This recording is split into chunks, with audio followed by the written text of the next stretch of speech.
Bring me everyone. What do you mean, everyone?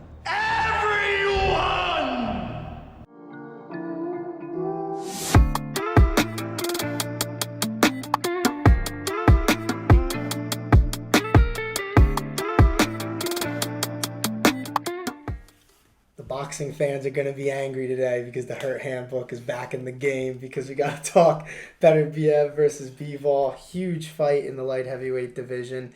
And, we could obviously get right into the fight because the fight was huge in general and then it was a really close one, as we'll get to. But Well, dude, yeah. especially for this fight, because I mean, there's some thoughts about the decision. To be quite honest with you, That's for sure. No. That's for sure. But, we'll to lay get it to all. We'll lay it all on the line right here. So. Exactly.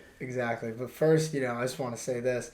Turki Alalshikh has truly been on top of the boxing promotion world as of the past few years because he's making all these huge fights that we all want to see. This one wasn't even on pay-per-view. We were talking before the pod about how he wants to lower the prices to $20 so more people could afford the pay-per-views because, nowadays boxing pay-per-views are like $80 to $100 most times.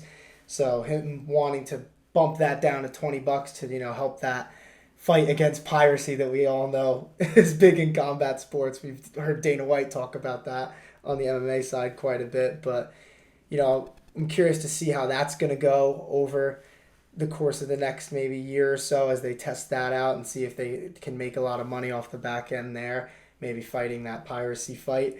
And but yeah, in general, he's making the huge fights, which is great for the boxers because it's making them more money. It helps the winners' legacies, obviously. And then on the fan side, like I just said, lowering pay-per-views, making these fights that we all want to see and we've been longing for. It's just a good sight because in the world of boxing, over the past 20 or so years, it seems like a lot of the promoters' egos have gotten in the way of these huge fights being made, and Turki Alalshikh is changing the game right now. So before Errol Spence versus Terrence Crawford, which should have already happened sooner before it did. It just seemed like such a long layoff between fights that just huge super fights that we wanted to see in that fight that should happen anyways. It's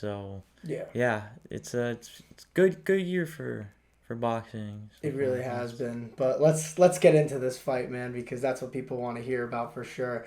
And for those who didn't see it, Artur Beterbiev defeats Dmitry Bivol by majority decision, 115 to 113, 116 to 112, and then the lone draw scorecard 114. So Beterbiev now becomes the undisputed light heavyweight champion. And there's a lot to dive into, as you just said, about the scorecards. So this one was a really close fight. And I think that the draw in the 115-113 is reasonable. But the 116-112, that one is just mind-boggling to me because that was such a close fight, whether you thought one way or the other. I don't think either guy... 116-112. That was a bit much for me personally. The way I see it kind of is I thought there was more, even if you see it either for Beterbiev or Bivol. I thought there was a clear winner for this fight, in which case I didn't think a draw scorecard was really necessary or a split decision, but as far as the winner goes, you can I guess settle that amongst whoever you want because like you said, it was a close fight. Both guys hung tight throughout the entire way, and landed pretty nicely as well. I mean, it seemed like at least for Beterbiev there was a switch that flipped heading into the last 2 or 3 rounds. And for me, it's just I think Beterbiev is the kind of guy that, you go so accustomed to seeing landing those, even just throwing and putting together those just ridiculously smooth and powerful combos. In which case, he was pressuring Bivol for large majority of the fight. So Which does, because obviously some of our audience is mainly into MMA. They might not like know the difference in the scoring, but in boxing, that ring control definitely does matter a lot more than it does in MMA. Because I think in MMA, the octagon control is like the last thing you're supposed to look at. In boxing, that center of the ring, walking someone down, it definitely does mean more. And plus, the thing with Beterbiev that really mattered, I think, too, is that even though Bivol, I think, was landing a lot more cleanly off of the back foot, Beterbiev was making him defend more, which even if he's not landing cleanly, it's still, especially when you're sitting ringside, it probably looks worse to the judges.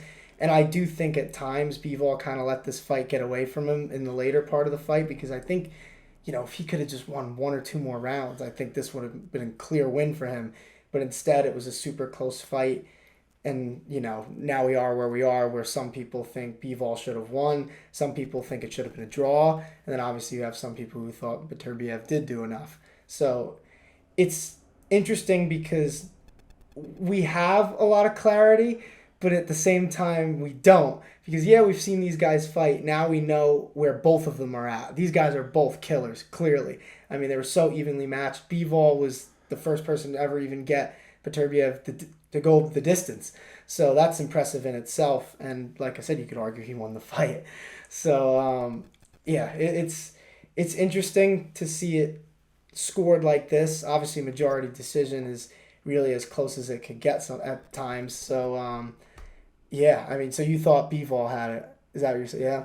I did. I just thought throughout the course of the fight, and even at the start of the fight, I thought Bivol was, he kept the jab pumping and just did a good job of keeping range and whatnot. And I thought in a way he was kind of beating Beterbiev in his own game as well. Just kind of not overwhelming with the combos, but Beterbiev still. It came off to me, at least in the beginning, where Beterbiev like kind of seemed gun shy, but I guess you can't really blame him though too, because both these guys obviously before this were undefeated. This is a huge fight, undisputed light heavyweight championship. I can't. The other blame thing with Beterbiev is that knee injury in was it May? I'm pretty sure. I thought was a narrative to keep an eye out for coming to the fight and how he would be able to move and circle, but I mean, he walked he walked Bivol down for a good majority of the fight. So I thought that kind of went to the wayside, and that's it. That's it. It's interesting, not even that really. Bivol was I don't think it was more of like a counter striking thing from Bivol. It was just Beterbiev. He's got, both guys really have just crazy imposing stature to them, and Beterbiev is just he's a guy who's, like you said, he's a killer. Both of them are, but Beterbiev, I think Beterbiev definitely brings the one punch power more. So, but and both guys had their moments too. And that's the thing. Neither of them even got knocked down either. So. Which is crazy because some of those combinations that both of them landed at different points in the fight were just nuts. I mean, this was a pretty fun one. It had to it kind of simmered a bit in the beginning, obviously, as they both kind of felt each other out of it. But later in that fight, that's when you really saw the dog come out of both of them. And in the end, it was really close, which is great for the sport because I think now there's obviously appetite for a rematch. I thought this was interesting, too, that there was no rematch clause in the contract. So you wonder if that fight will happen next. And because obviously Bivol wants the rematch. He lost, but he thinks, you could argue that he won. I think a lot of people would agree with that argument. And you wonder from Beterbiev's side what he thinks and if he would want that fight to maybe put a stamp on it. Who knows, we know how boxing can be sometimes. Those big fights, maybe, it might take a couple years to get back to it. But I think everyone here would want to see a rematch. That's for sure. I mean, I think that there's a lot that's still not settled between them in the ring. You know what I mean? Yeah. I mean, so this fight was for the light heavyweight. Correct. Right. Yep. So, I mean, Beterbiev's now he's still holding 3 titles now. I mean, there's still, and then we're gonna talk about the pound for pound conversation too. So, Yeah. obviously, for Beterbiev to get his hand raised, there's more out there for him, but, yeah, I mean, Bivol still deserves that credit a lot, cause yeah, this is a not yeah no, it was a lot closer than I guess like the one of the scorecards, for instance, 116, 112 would give him credit for. So Yeah, like I didn't either way. Honestly, I wouldn't have thought that it would have been 116, 112 because it's just Beterbiev, he kind of turned it on more towards the end of the fight, and like I said, I do think Bivol kind of let it slip away a tiny bit, although I didn't think that he was going to lose in that way because, like I said, that one scorecard is a bit outrageous. But obviously Bivol did a lot of good work early. He was landing a lot to the body. The combinations that he was landing, the timing of them were just beautiful. I do agree with you. I do think that Bivol won the fight, but it's boxing. You never really know what's going to happen when it does go to the judges' scorecards in boxing, whether that be just because of the region or I think more Beterbiev was definitely the one trying to pick apart Bivol more and use that more methodical kind of pace and strategic game plan, and Bivol was the more flashy, just like upbeat kind of fire. Like I said, the combos and stuff, like both, all strikes looked really fast, and yeah, such a high level fight. Yeah, which is amazing. Exactly. High level. Got backed up a little too much, so the boxing fans are definitely gonna hate us, by the way, for like the multiple MMA references we've made so far. At least the old time boxing fans. Yeah. I think there's a lot of more crossover now, but we know that some of those old boxing fans, they don't like me and you, man. Like, stick to MMA. We won't. But, yeah, they're gonna have to get used to this crossover for a lot of years to come. I feel like, unless if MMA fighters keep crossing over and they really are just getting like super humbled, then it probably it's gonna die down. But wait till we see a boxer come to MMA though, see what happens to them. But I'm just saying. But anyway, like what I think would really turn everyone against us if we started talking pro wrestling. I think that would just make everything go down. That'd be a big stock market crash for us. Who knows though? Maybe we'd get some. I don't. Would we make it up on the back end from the wrestling fans, like Turki Alalshikh with the $20 pay-per-views? I think we definitely could, bro. I think we could. Yo, I'm gonna throw this out there. Screw the MMA training. Screw the kickboxing training.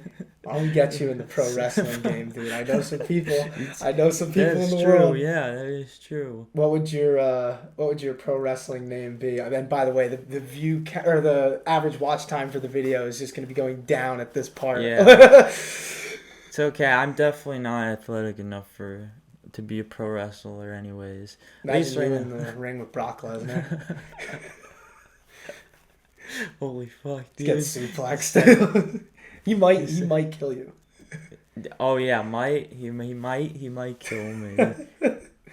He might kill me. All right, though, let's get to this pound for pound discussion before everybody clicks off this video. I just wanted to throw that out there. We'll get the fake fans out with that. Nah, dude, but hold on real quick. I mean, speaking of wrestling, like Terrence Crawford's out there training. Maybe not necessarily training, but like practicing wrestling and stuff. Yeah, well, I think he wrestled not only in I think he wrestled in college, if I'm not mistaken. I could be wrong about that, but he does have he's not a total newbie when it comes to wrestling. He's gonna be the first boxer to cross over into the. No, did you hear what he said about Conor McGregor? Cause he goes, "I ain't letting you kick me, dude." He's like, I love that, but Yeah, for now we'll stick with the boxing, and I think that there is a conversation that's worth getting into that you alluded to before, obviously, and that's that pound for pound discussion. With this win against Bivol, another pound for pound guy, Artur Beterbiev, you have to wonder if he's breaking into that true upper echelon of the pound for pound conversation. Me personally, I do think the top three is still clear. Whatever order you want to put it in is fine with me, but the three guys are Bud Crawford, Inoue, and then Usyk. I just don't think that's debatable right now. But Beterbiev beating Bivol, who's obviously another pound for pound guy, I think that puts him up a bit more. Even if you think that Beterbiev lost the fight, or you think it was too close, it's still a win over another pound for pound guy, and that just has to elevate him no matter how you slice it. That's what happened. So I put him at number 4 right now pretty clearly, but I don't think Bivol falls that much. If that makes sense. But what do you think of this whole debate pound for pound right now? Yeah, I mean, I think it's pretty settled too right now. I mean, we had the in-depth talk about it when Naya Inoue won his last fight, and even when Usyk beat Tyson Fury. So, yeah, that's still the top three right now, pretty much. Yeah, the no rematch clause thing, I think hurts both Beterbiev and Bivol in a way, uh, as far as getting to that top spot. So, you gotta keep booking these super big fights for Beterbiev for sure. Because at least with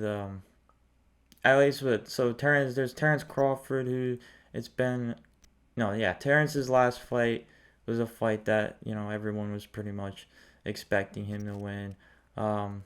Naya, yeah, like I said, Naya Inoue had the was, huge. yeah. I mean, we've talked about Inoue with him. It's more so just people not knowing the competition as much, even though the guys are really good for the weight class. And Usyk, out of the three, he's the only one who has a fight booked right now, and that's against Tyson Fury in rematch. So, Right. like, to me, it just feels like none of those guys are going to be having this huge fight next that's going to put them further than they already are. But I do think they're clearly the top three. And Beterbiev, I think that he needs to get a rematch with Bivol, which is crazy, even though he won. But it was such a close fight. It's hard to really put him over because of that. But I think if they have a rematch and he can win more impressively, I think that would do more for the argument. But right now, I think the top three is pretty set in stone, and the clear number 4 is Artur Beterbiev. But it was fun talking boxing with you, man. I'm sure that, like I said, the old time boxing fans are gonna hate us for it. They don't want to see us in the boxing world, dude. But we're gonna come in there. We're gonna take things over, dude. I'm excited. But yeah, we love talking boxing when we can. Obviously, these big fights don't happen often, but when they do, they're always worth talking about because there's just truly nothing like a big boxing fight, in my opinion, and that's coming from an MMA fan. So yeah, that's our boxing podcast for now. We'll probably get back into it maybe in another couple months with the Usyk Fury fight, or maybe anything that'll pop up in between there. But yeah, we hope you guys enjoyed. And if the newer fans, maybe like who are tuning in because of the boxing, if you guys are in MMA too, definitely check out more stuff on the channel. And if you enjoyed the pod, like the video, Yeah, and subscribe. man. I mean, well, I guess one last quick point about boxing picking up with these big fights and all is the Anthony Joshua and Dubois fight. Like that was a big upset, which is another thing you don't see as much anymore. So like it's good for the sport to see yeah. things like that. It's building stars. Dubois gets the big win there. Now he's a well-known name, and Anthony Joshua deserves respect too for taking these fights, which he doesn't necessarily need to take because he's made a lot of money, and he's had some losses there. He could pick and choose if he wanted to, but he's still taken some tough fights. And yeah, I mean these fights and that pay-per-view. We've talked in the beginning about the pay-per-view prices. That pay-per-view was only $20, and you wonder how that one did and if that helped curtail the pirating a little bit, but I do think overall, Turki Alalshikh is really helping the sport of boxing, and the fact that the promoters are also on board with this means that he's making it worth their while too, which is rare that we see these promoters put their egos aside, but it's been happening lately, so you can't help but be happy about that. And obviously, there's the whole ethical argument with Saudi Arabia that's not just in boxing, it's in every sport that they're getting involved in. But we're not here to talk politics, we're here to talk combat sports. If you want that conversation, I'd say go over to another channel, because to me it's just not worth having here. We're here to talk about the fight specifically, but it's just a fact. Turki Alalshikh has helped the sport grow so much these past few years. He's bringing it back, and overall for a sports fan, that's pretty good. So like I said, hope you guys enjoyed the pod. Subscribe if you did, like the video, leave a comment, and we'll see y'all.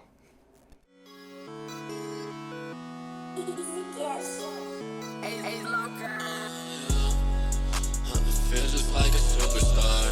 Doing all these drugs, I don't think I'm gonna see tomorrow. Living fast, brand new dash up in a foreign car. It's the type of shit that you be doing when you going